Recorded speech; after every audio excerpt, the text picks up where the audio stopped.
그래서 산골이 나는 굴을 찾으러 가야 되지 않습니까? 찾아갑니다. 찾아가는데 어디를 보실 거냐면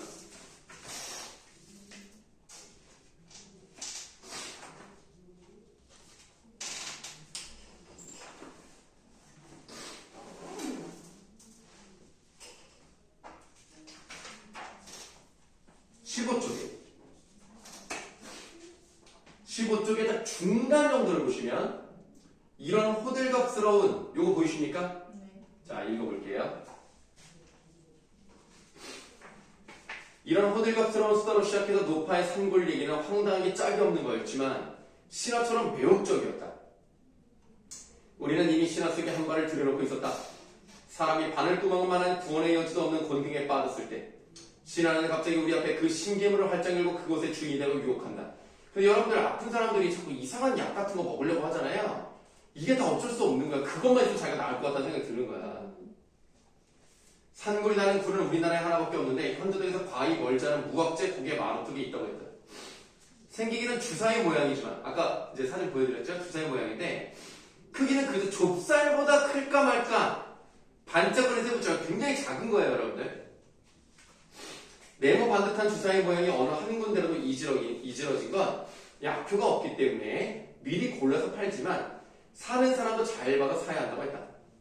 그것이 부러진 뼈를 붓게 하는 효력은 실로 놀라워서 노파가 들은 바로 생전에 산골을 사다 먹고 뼈 부러진 걸 고친 사람의 시신을 면내하면서 보니까 면내가 뭔지 모르죠? 네. 무덤을 옮겨서 다시 장사 지는 일을 면내라고 합니다. 그래서 시신을 꺼내야 될 거 아니에요. 봤더니 반짝거리는 작다란 쇠붙이가 다닥다닥 한 군데 붙어서 뼈를 이어주고 있는데 산 사람의 기운으로도 떼어놓을 수 없을 만큼 단단하더라는 것이었다. 웃기지 않아요? 그냥 사이드야. 봐봐. 산골을 먹었는데 그 산골 이렇게 가서 여기 뼈에 붙는다. 말이 안 되잖아. 말이 안 되죠. 사이드잖아요, 사이드. 말이 안 되죠. 근데 엄마 입장에서는 그게 있으면 다 난다고 생각하는 게 그만큼 유명했던 거야. 그래서 얘네들이 가서 그걸 가지고 오는 거야. 근데 여기서 실화라며요. 자전적이라고 했지 실화라고 말할 수는 없습니다. 어렸을 때 경험을 바탕으로 만든 소설이에요. 소설. 100% 사실이 아닙니다. 그래서 가요. 오늘 막 헤매 막 가서 이제 약간 신기하게 생긴 사람 앞에서 사연을 다 얘기하고 이러이러해서 우리가 왔습니다. 그랬더니 얼마나 더 기특하냐, 애들이 왔으니까. 그런데 산골 자체가 비싸진 않아요. 하지만 이것도 장사해먹고 사는 사람들 입장에서 돈은 벌어야 되잖아. 그래서 산골 값을 받진 않습니다만 신령님께 감사의 마음을 드려야 약효가 좋다는 얘기예요. 그래서 감사를 드리는 내용이 나옵니다. 자, 16쪽에 저 밑에서 네 번째 줄 우선 열흘치를 줄 테니까 보이시죠? 우선 열흘치를 줄 테니까 남자가 흰종이에 나무와 놓은 걸 싸면서 말했다. 메마르고 허한 목소리였다. 신령님께 정성 들이면 약효가 더 있을 것이니까 이리 와봐. 소반 말고 불속이 가장 소비진 곳에서 두 자리의 촛불이 켜져 있었고 산골로 된 자연의 단위에 신령님의 영정이 모셔져 있었다.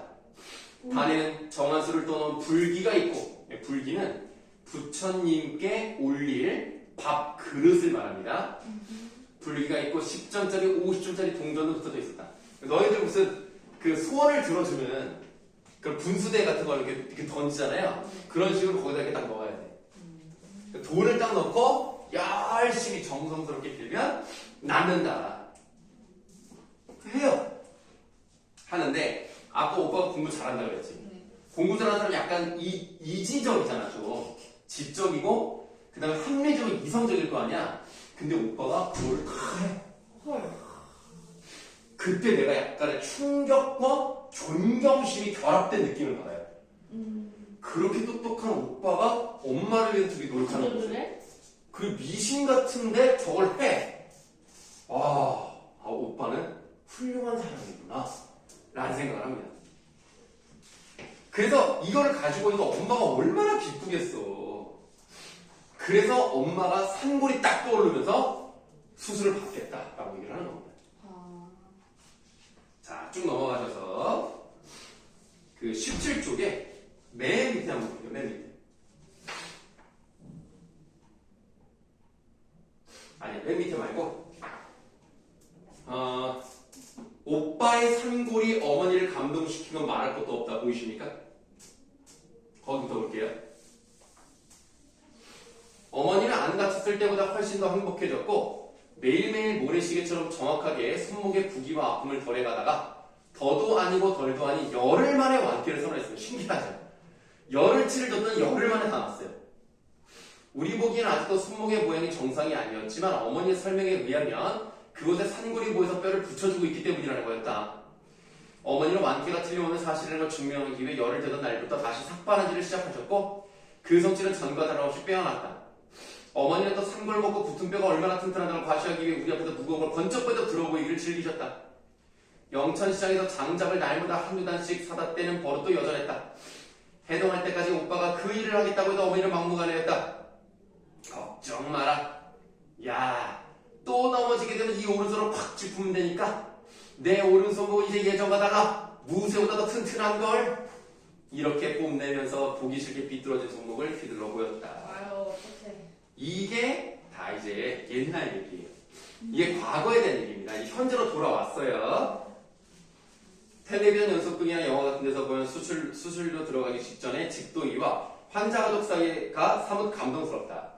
초조해하는 가족 앞에서 의사는 잠깐 건의의 갑주, 어떤 게 전투복 같은 걸 말합니다. 갑주를 벗고 인간적인 온정과 성의를 내비친다. 실수한 환기를 전혀 배제할 수 없다 손치더라도 인간은 인간에게 맡겼다는 게 인간을 백발백중의 기계에게 맡긴 것보다 훨씬 마음 놓이게 한다. 그런 마음이 의사에게 당치 않은 응석도 부리게 하고 때로는 추태에 가까운 애걸이나 부타 다짐까지 하게 되고 의사는 가족들의 그런 인간적인 약점에 잠깐이나마 그 어떤 때보다도 너그러워지는 아량을 보인다. 어쩌면 그건 아량이라기보다는 동정이나 감상인지도 모르지만 나 역시 어머니 주치의인 홍 박사와 수술실 밖에서 잠깐이나마 그런 따뜻한 인간적인 교감이 있길 바랐다. 짐과 기름이 다 빠진 앙상한 노구라고 되어 있는데 노구가 늙은 몸이라는 뜻입니다. 그러나 아직도 여체는 여자 몸, 여체인 어머니의 몸이 의식을 박탈당한 채 그에게 맡겨지는 광경은 상상만으로도 충분히 참혹했다. 나는 내가 위로받고 싶어도 그가 필요했다. 그러나 큰 병원 수술실은 수술실이 아닌 수술장이었다. 그 수술장에서 수술을 받은 환자는 하루에 20-30명을 해왔다. 마치 컨베이어 시스템에 의해 제품이 완성되며 운반되듯 종합병원이란 거대한 메커니즘이 환자에게 필요한 조치를 베풀어가며 제 시간에 수술실로 보내고 일정한 시간이 경과하면 저절로 수술실에서 내보냈다. 수술실로 들어가기까지 수많은 사람의 손길이 닿았지만 그 누구도 내가 진심으로 부탁하고 매달리고 싶은 책임자는 아니었다. 더군다나 수술장은 저만큼서부터 가족들에게 금단의 구역이었고 그 속에서 일어나는 일을 볼 수 없는 것과 마찬가지로 그 속에서의 일을 책임질 사람도 만날 길도 없었다. 집도인은 수술장에 상주하는 것인지 그들만의 전용 출입문이 따로 있는 것인지 환자를 들여보내고 아무리 그 앞에서 서성대도 홍 박사뿐 아니라 어떤 의사도 만나볼 수 없었다. 딴 것도 아닌 사람들의 목숨을 맡기는 관계에 있어서 사전에 잠시라도 그런 인사치레 내지는 교감이 없다는 게 나는 몹시 허전했다. 수술 동의서에 동의장 찍는 일보다는 그게 더 필요한 일일 것 같았다. 그런 중에도 수술장에 들어가기까지 어머니의 발버천진한 태도는 많은 위안이 되었다. 80 노구에 가해질 대액 수술에 대해서 어쩌면 그렇게 불안 없이 마냥 편안해질 수가 있는지 어머니는 산골요법과 수술을 동일시함으로써 그런 편안함에 도달할 것이다. 밑줄 어머니에게 아직도 오빠는 종교였다. 미쳤다. 저런. 오빠에 대해서 아주 절대적인 믿음을 갖습니다. 그게 효와 관련된 것도 있겠습니다만 뒤에 내용을 보시면 오빠를 평생 잊을 수가 없는 큰 사건이 하나 있어요. 그래서 오빠가 항상 마음속에 말뚝으로 박혀 있는 거예요. 자, 그래서 이제 수술은 성공적으로 잘 됩니다.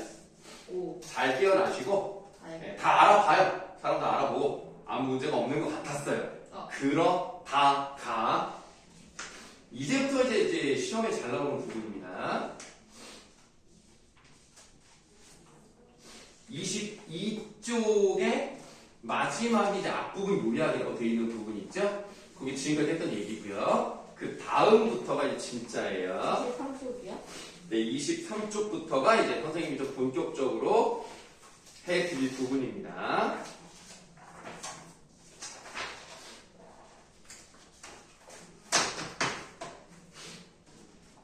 얼마나 잤는지 몹시 술렁이는 기미에 퍼뜩 깨어난다. 병씨는 소리 없이 술렁이고 있었다. 어머니가 두 손으로 허공을 휘젓고 있었던 것이었어. 그러나 무작정 휘젓는 헛손질하고 달라 보였다. 열심히 무엇인가를 하고 있는 것처럼 신중하고도 규칙적이었다. 나는 찬물을 뒤집어 쓴 것처럼 잠이 달아나 버린 것을 느끼며 화들짝 몸을 솟구쳐 우선 불 먼저 켰다. 어머니는 얼굴을 잠깐 찌푸렸지만 두 손으로 하던 일만은 멈추지 않았다. 엄마, 뭐해? 그럼 지금까지 나는 엄마한테 존댓말 했어요? 반말 했어요? 존댓말? 존댓말 했어요. 근데 갑자기 반말을 하죠. 반말한 이유가 있는데 나도 모르게 어릴 때 말투로 물었다. 보면 모르냐? 자, 보면 모르냐? 백업생. 보면 모르냐? 빨래를 쓰고 윗도리는 윗도리, 빤스는 빤스, 양말은 양말끼리 개켜놔야지. 한 대 쑤셔 박아놓으면 쓰냐? 받아봐. 이게 지금 뭐 하시는 거야, 엄마가? 빨래를 지금 개고 있거든요. 그러니까 어머니의 의식이 그 수십 년 전으로 돌아간 거야.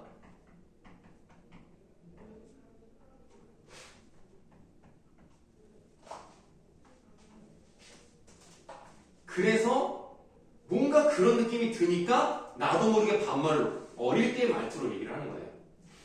어머니의 목소리는 힘차고 또렷했다. 빨리라뇨.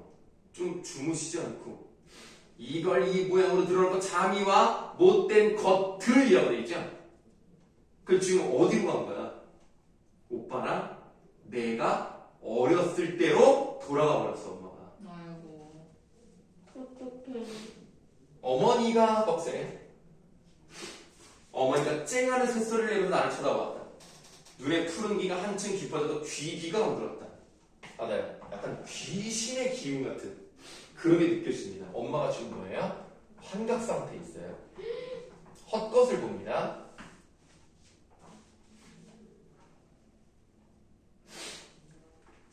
네, 나는 불현듯 도망가 구원을 청하고 싶은 충동을 느꼈다. 아, 이거는 나 혼자서는 못하겠다라는 생각이 드는 거예요. 어머니의 손놀림은 허공에서 분주하게 빨래를 분류하고 개키고 있었고 전체적으로 기세가 등등했다. 하루 전부터의 금식, 관장, 마취, 대수술 끝에 느닷없이 그런 기운이 솟다니. 나는 놀랍기보다는 다리가 후들댈 만큼 겁부터 났다. 이때 간원이 들어왔다. 어머니가 해서 대거로 열게요. 이렇게 하고 되게 오래 갈 겁니다. 어머니가 좀 이상하세요. 드립다 헛손질을 하시고 헛것도 보이시는 모양이에요. 마취 끝에 더러 그런 환자들도 있어요. 차차 나아지겠죠. 별로 대수롭지 않죠? 86이야! 간호는 심드렁하게만 하고 체온과 맥박을 확인하고 나와버렸다. 나는 따라 나가서 어머니가 주무시게 해달라고 들렀다. 아까도 그래서 약을 드렸잖아요. 그 약이 안 됐잖아요. 참, 그 약 잡숫고 더 하신 것 같아요. 맞았어요. 그 약을 드시기 전에 잠은 못 주무셔도 헛것을 보시진 않았어요. 어떻게 하면 좋죠? 그럴 일은 없지만 꼭 그 약의 부작용이라고 해도 별일은 없을 테니까 안심하세요. 임상시험 결과 가장 부작용이 없는 걸로 알려진 신경 안정제를 투약했을 뿐이니까요. 이거보다 더 큰 별일이 어디 있어요. 우리 어머니 지금 제정신이 안 가니까요. 차차 나아지실 거예요. 그까지 신경 안정제 말고 수면제를 주든지 주사를 놔주든지 하세요. 그럴 수는 없어요. 아니, 이 큰 병원에서 별의별 수술을 다 하는 대조합 병원에서 그래, 잠 못 자 고생하는 환자들도 못 띄워준 데서 말이 돼요? 환자를 위한 일은 우리가 더 잘 알아서 하고 있으니 가족들이 협조를 해주셔야지. 덮어놓고 이렇게 때려 쓰시면 어떡해요? 닫아보세요. 자, 지금 어머니가 이상하단 말이야. 어머니의 이상 행동에 대해 나와 간호원이라고 할게요. 네, 간호원 사이에 마찰이 빚어지고 있다는 겁니다. 그러니까 내가 볼 때는 엄마가 분명히 이상해요. 빨래를 개고 과거로 돌아간 게 이상하단 말이야. 근데 간호마는 뭐 그럴 수도 있지 않느냐. 대수롭게 생각하는 거예요. 네, 간호원이 휙 돌아서면서 쏘아붙였다. 나는 무한하고 노여워서 다시는 네 딸에게 애고를 하나 봐라 중얼거려 내거리고 돌아왔다. 아직도 빨래를 덜 개폈는지 허공에서 규칙적인 손놀림을 계속하고 있던 어머니의 손이 벼랑간 나를 향해 두 손바닥을 보이며 방어의 자세를 취했다. 자, 빨래를 막 개고 있었단 말이죠. 여기 있는데 갑자기 나를 딱 보더니 막 이러는 거야. 뭐 오지 말라는 것처럼 푸른 귀기가 돌던 두 눈이 극단적인 공포로 튀어나올 듯이 확대됐어요. 엄마 눈에 뭔가 너무너무 무서운 장면이 펼쳐지고 있는 거야. 왜 그래 엄마? 나는 덩달아 무서워했더며 어머니한테로 달려갔다. 어머니의 팔이 내 목을 감으며 용을 쓰는 바람에 나는 숨이 콱 막혔다. 굉장한 힘이었다. 숨이 막혀 어덕이는 내 귓전에 어머니는 지옥의 목소리처럼 공포에 질린 소리로 속삭였다. 그놈이 또 왔다. 하느님 맙소사. 그놈이 또 왔어. 어머니는 아직도 한 손으로 방어의 태세를 취한 채 문 쪽을 보고 있었다. 나는 혹시 내 뒤에 누가 따라 들어왔는가 해서 돌아다 봤지만 아무도 없었다. 순간 머리끝이 쭈뼛했다. 뭘 보는 걸까? 그냥 상식적으로 뭘 보고 있는 것 같아? 귀신. 귀신 말고 이게 소름 돋는다. 그냥 뭐 약간 나이도 많고 좀 큰 수술을 겪었으니까 몸도 많이 쇠약해져 있고 저승사자? 그런 것 같아요. 이런 느낌이죠? 네. 엄마! 무서움증이 큰 힘이 되어 나는 어머니의 팔에서 벗어났다. 어머니는 앞뒤처럼 무서운 형상을 하고 와들와들 떨면서 문 쪽을 보고 있었다. 문 쪽엔 아무도 없었지만 어머니는 혼신의 힘으로 누군가와 대결하고 있었다. 순간 나는 저승의 사자가 어머니를 데리러 와 거기 버티고 서 있는 게 어머니에게만 보일 줄 모른다는 생각이 들었다. 피가 얼어붙는 것처럼 무서워서 감히 그쪽으로 발을 옮길 수도 없었다. 그러니 누구한테 구원을 요청할 가망도 없었다. 86의 노인의 병실을 저승의 사자가 넘보는 건 당연했다. 오늘의 수술한 환자 중에서뿐만 아니라 이 거대한 종합병원에 입원한 모든 환자 중에서도 어머니는 최고령일지도 모른다. 그만큼 꺽쇠. 그만큼 분별이 있는 저승의 사자라면 앙탈을 해 밥배짜일 것 같았다. 나는 이미 저승의 사자한테 어머니를 내줄 각오를 하고 있었다. 어떡해. 네, 그래서 고령인 어머니의 죽음을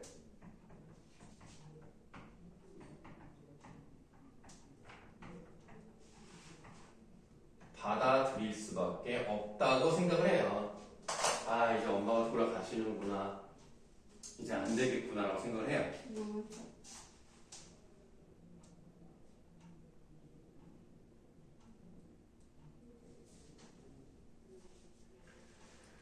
여든여섯이면 누가 감히 천수를 못 누렸다 하냐. 다만 몸에 큰 칼자국을 내고 거기서 나는 선열이 아직 마르기도 전에 끌고 가려는 게 괘씸하지만 세상에 죽음치고 그 정도의 영혼도 자식에게 안 남기는 죽음이 어디 있으랴. 각오는 하고 있으니 제발 네 모습을 어머니에게만 보이지만 말게 해다오. 돌아가시는 건 좋다. 하지만 공포감을 느끼게 하지 말아라. 100살을 살다 죽어도 죽기는 싫은 게 인간의 상정이라며 생의 마지막 순간까지도 네 모습만은 드러내지 않는 게 저승된 사자의 도리요. 유일한 자비가 아니더냐. 사라져라 제발. 허이. 난 어머니의 참혹한 공포를 참아 눈뜨고 볼 수 없어 이렇게 속으로 부르짖었다. 그놈이 내 눈에까지 보이는 일이 일어날까봐 더더욱 겁이 났다. 그러나 그는 사라지기는커녕 다가오고 있음이 분명했다. 어머니의 부르던 눈동자의 촉정거리가 그걸 말해주고 있었다. 점점 이런 거지. 참 점점 이런 거 있지. 가까이 온 거잖아. 맙소사, 나 혼자 어머니의 임종을 지키게 되다니. 그놈 또 왔다. 뭐라고 있냐? 너희 오래빌 숨겨야지 어서. 갑자기 응? 누굴 숨기래? 오래비. 자기 오빠를 숨기라는 거야. 뭔 소리야 이게 또 갑자기. 엄마 제발 이러시기 좀 마세요. 오빠가 어디 있다고 숨겨요. 그럼 너희 오래비를 벌써 잡아갔냐? 엄마 제발. 어머니의 손이 사방을 더듬었다. 뭘 찾는 거야 지금? 뭘 찾아? 자기 아들 찾아. 오마이갓. 그러다가 붕대 감긴 자기의 다리에 손이 닿자 날카롭게 속삭여. 자기 다리한테 하는 말이야. 카이옵슨 넷의 기록이 있었구나. 꼼짝 마라. 다 자기가 당할 테니 갑자기 환각 속에서 자기 다리를 아들로 생각해. 어머니의 떨리는 손이 다리를 감싸는 신용을 했다. 그때부터 어머니의 다리는 어머니의 아들이었다. 어머니는 온몸으로 그 다리를 어머하면서 어머니의 적을 노려보았다. 어머니의 적은 저승의 사자가 아니었다. 그치? 헐. 뭐라고 하냐? 군간 동무, 군간 선생님, 우리 집은 여자들만 산다니까요. 이 군관이 뭐냐면 북한에도 군인이 있잖아요. 그 북한 군인은 인민군이라고 합니다. 인민군의 장교급을 군관이라고 해요. 그럼 북한 어쨌든 북한 분이. 네, 북한 군인이 찾으러 온 거야. 이 아들을. 어떡해. 그리고 거짓말을 하는 거야. 우리 집은 여자밖에 없는데요. 이 여자밖에 없는데 뭘 찾으세요? 거짓말을 하죠. 어머니의 눈에 푸른 기가 애처롭게 흔들리면서 밑줄 입가에 비굴한 웃음이 감돌았다. 그 왜 그러는 거야? 왜 이렇게 비굴하게 웃어? 아이 우리 집은 이 여자만 사는데 이거 남자 없어요. 이러고 있는 거지. 아들을 지키기 위해서.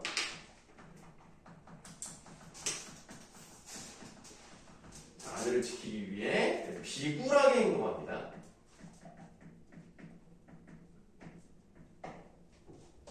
그럼 아들을 왜 잡으러 온 걸까? 참 궁금하다. 이 박완서의 특징이 이거예요. 자꾸 뒤에다 이렇게 숨겨놔. 꽁꽁 숨겨놔. 나중에 터뜨려. 거의 마지막쯤이죠. 나는 어머니가 환각으로 보고 있는 게 무엇이라는 걸 알아차렸어요. 군관이라는 말을 듣자마자 무슨 일인지 알았다는 것은 나도 그때의 경험을 같이 했던 거죠. 가엾은 어머니, 차라리 저승의 사자를 보시는 게 나았을 것을. 어머니는 그 다리를 어디다 숨기려는지 몸부림쳤다. 그러나 어머니의 다리는 요지우동이었다. 군간 나으리, 우리 집은 여자들만 산다니까요. 찾아보실 것도 없다니까요. 군간 나으리. 그러나 절체절명의 위기가 어머니에게 육박해오고 있음을 난 들었죠. 절체절명의 위기가 오고 있어. 이제 이제 찾기 직전이지, 이제 막. 공포, 공포와 빡세. 공포와 아직도 한가닥 기대를 건 비굴이 어머니 얼굴을 뒤죽박죽으로 일러뜨리고 이마에서 구슬 같은 땀이 숭글숭글 솟아오르고 다리를 감싼 손과 앙상한 어깨는 사시나무 떨듯 떨고 있었다. 하다 보시면 이제 어머니 외양 묘사가 되어 있죠. 어머니의 외양.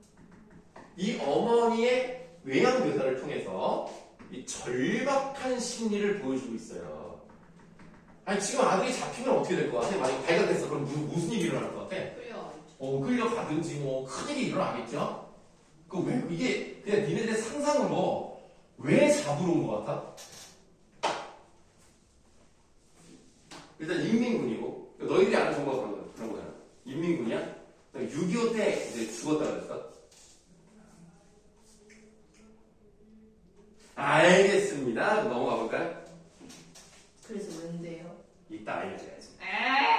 가엾은 어머니, 하늘도 무심하시지 차라리 죽게 하시지 그 몹쓸 일을 2번 겪게 하시다니. 야, 과거에 굉장히 큰일이 있었나 봐. 어머니 이러시지 말고 제발 정신 차리세요. 나는 어머니의 어깨를 흔들면서 울부짖었다. 어머니는 어디서 그런 힘이 솟는지 나는 검부러기처럼 가볍게 털어내면서 격렬하게 몸부딪혔다. 검부러기가 이제 그 부스러기 같은 거예요. 나뭇가지 마른 거. 안 된다! 안 돼! 이놈! 안 돼! 너도 사람이냐? 이놈! 누구한테 하는 말일까? 네, 군관한테 하는 말이에요. 군관한테. 나는 벽까지 떠나 밀리쳐 아들아들 떨면서 점점 심해가는 어머니의 광란을 지켜볼 수밖에 없었다. 어머니의 몸에는 수술한 다리만 빼고는 온몸이 노한 파도처럼 출렁했다. 그래서 더 그 다리는 어머니의 몸이 아닌 이물질처럼 괴기스러워 보였다. 어머니의 그 다리와 아들과의 동일시가 나한테까지 올마붙은 것처럼 나는 그 다리가 무서웠다. 안 된다 이놈! 이라는 호통과 밑줄 군간 나으리, 군간 선생님, 군간 동무. 지금 계속 말을 바꾸죠. 왜 그런가?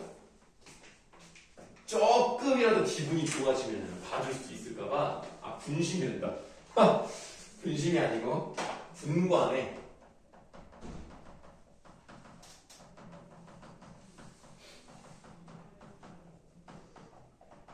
자, 분관의 환심을 사기 위해서 존칭을 계속 사용해요.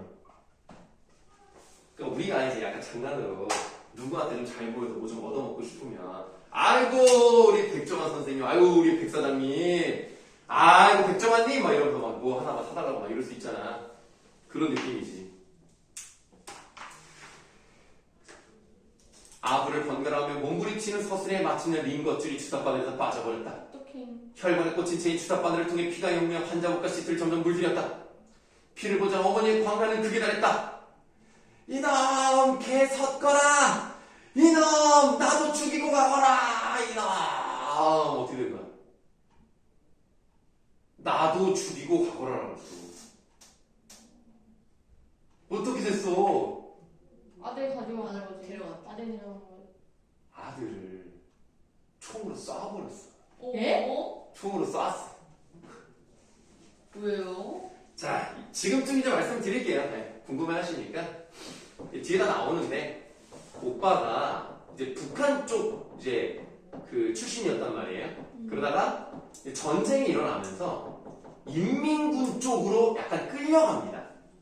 그래서 의도하지 않았지만 약간 강제적으로 의용군에 지원하라는 말을 듣고 어쩔 수 없이 지원을 해서 군인이 돼요.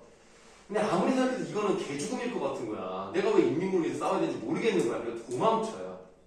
탈영을 합니다. 탈영을 해서 이 집에 숨어 있어요. 숨어 있는데 애가 약간 막 맨날 불안해하고 공포에 떨고 있고 약간 이러고 있어. 말도 잘 못해. 그러다가 이 군관이 찾아와요. 그래서 그냥 좋은 사람인 것처럼 이웃인 것처럼 뭐 별 아닌 얘기를 막 해. 그러다가 근데 아드님이 있다던데.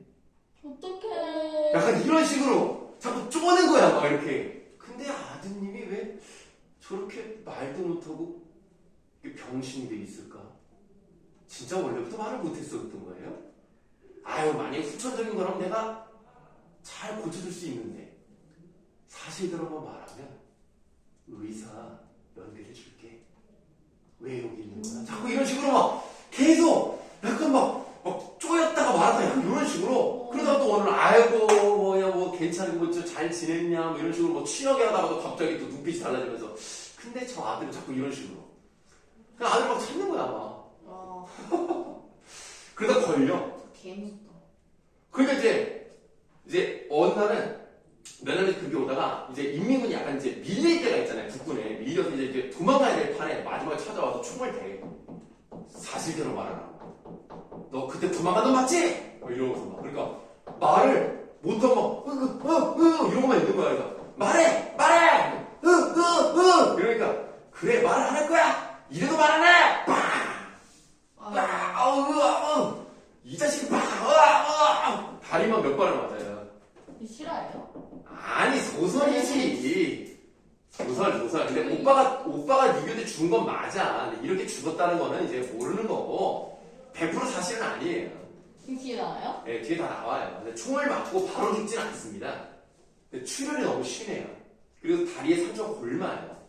치료를 못 받아서 결국은 죽어요.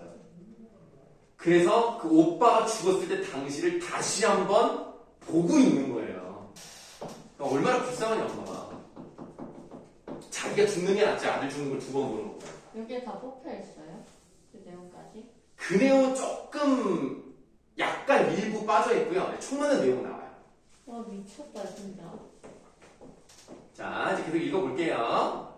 자, 어머니는 앞에 껍색. 어머니는 눈물이 범벅된 얼굴로 이를 갈았다. 틀니를 빼놓아 잇몸맘으로 이를 가는 신용을 하는 게 얼마나 처참한 것인지 나 말고 누가 또 본 사람이 있을까? 이게 꿈이었으면 어머니는 이상한 소리가 아닌 기성을 지르며 머리카락을 부득부득 쥐어뜯다가 오줌을 받아내는 호스도 다 뜯어버렸다. 받아보시죠. 자, 전쟁으로 인한 상처가 마음속에 뭐가 됐다고요? 한이 되었어요. 이 한이 뭐라고요? 이게 엄마의 말뚝이라고요. 그래서 수십 년 후에도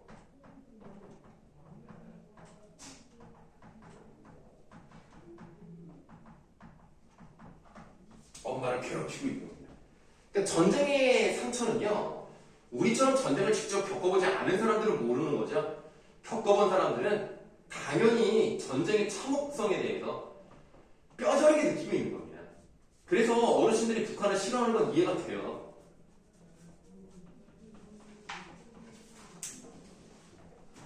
피 비린내가 내 정신을 혼미케 했다. 퍼뜩 정신이 나서 구원을 청하려 나가는데 어머니의 기성이 바깥까지 들렸던지 간호원이 뛰어왔다. 뒤미쳐 나이 지긋한 수간호원도 달려왔다. 이 수간호원은 이제 간호사 우두머리. 어머니의 몸에 부착했던 의료기구들을 원상복구하기 위해서는 여러 사람의 힘이 필요했다. 어머니의 힘이 장사였다. 내가 수간호원과 다른 간호원을 함께 어머니를 힘껏 찍어 누르는 동안에도 담당 간호원이 어머니가 꼽아낸 것들을 다시 삽입했다. 링거는 숫제 발등으로 옮겨 꽂았다. 세상에 이런 일도 있습니까? 나는 수간호원에게 원망스럽게 말했다. 그 다음이 좀 중요한데요. 너무의 해지 꺽쇠를 열어봐요. 너무 심려 마세요. 흔하지 않지만 이런 특이 체질이 아주 드문 것도 아니니까요. 곧 나아지실 겁니다. 한번 닫아봐.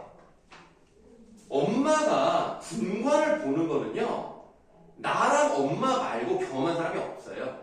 다른 사람들은 그냥 그럴 수도 있는, 그냥 뭐 어쩌다 보니까 뭐 환각 봤나 보네 이렇게 생각한단 말이야. 그래서 별로 대수롭지 않게 생각하는데 사실 이 어머니의 상처는요, 이 두 사람만 알고 있는 이 사람들만의 특성 경험입니다. 그래서 어머니의 내면에 상처를 모르는 수간호원에 대한 얘기가 나오고 있는데 얘는 그냥 대수롭지 않게 생각을 해요.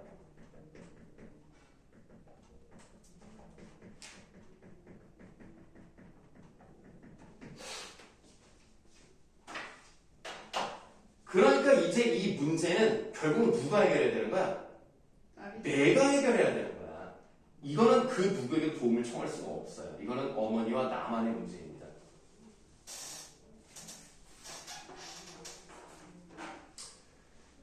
수간호원이 이렇게 나를 위로했다.